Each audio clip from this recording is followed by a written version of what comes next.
ഇപ്പോൾ ട്രെൻഡിങ്ങിൽ നിൽക്കുന്ന, അതായത് നമ്മൾ ഇൻസ്റ്റ തുറന്നാലും യൂട്യൂബ് തുറന്നാലും ഇപ്പോൾ കണ്ടുകൊണ്ടിരിക്കുന്ന ബൺ മസ്കയും ഇറാനി ചായയും ഒന്ന് ട്രൈ ചെയ്ത് നോക്കാമെന്ന് വിചാരിച്ചു.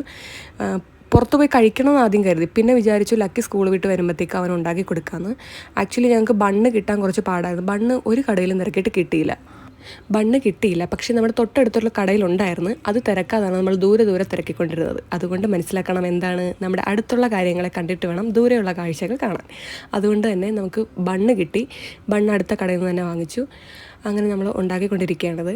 ബട്ടർ ഇട്ടു, ബണ്ണൊന്ന് ടോസ്റ്റ് ചെയ്തെടുത്തു. പിന്നെ ഞങ്ങൾ ഉണ്ടാക്കിയത് ഇറാനി ചായയാണ്. അത് ഇറാനി ചായ ആയോ എന്ന് ചോദിച്ചാൽ എനിക്കറിയത്തില്ല. ഒരു വീഡിയോയ്ക്കകത്ത് സിമ്പിളായിട്ട് പറയുന്നുണ്ടായിരുന്നു, കട്ടൻ ഉണ്ടാക്കുക, ദെൻ പാലും കുക്ക് ചെയ്യുക, എന്നിട്ട് രണ്ടും കൂടി മിക്സ് ചെയ്യുക, അതിനകത്ത് ഏലക്ക ഇട്ട് തിളപ്പിക്കണം. അത് മാത്രമേ ഞാൻ കണ്ടുള്ളൂ. അത് ശരിയായോ ഇല്ലയോ എന്ന് എനിക്ക് അറിയത്തില്ല. പക്ഷേ ഞങ്ങൾ കുടിച്ചിട്ട് വലിയൊരു ഗുമ്മ് ചായക്ക് എനിക്ക് തോന്നിയില്ല. പിന്നെ ഞാൻ ഉണ്ടാക്കിയതുകൊണ്ടായിരിക്കാം. പക്ഷേ ഈ സംഭവം ഉണ്ടല്ലോ, അടിപൊളിയാണ് കേട്ടോ. ഇത് ഉണ്ടാക്കി വന്നപ്പോഴത്തേക്ക് എനിക്ക് നന്നായിട്ട് ഇഷ്ടപ്പെട്ടു.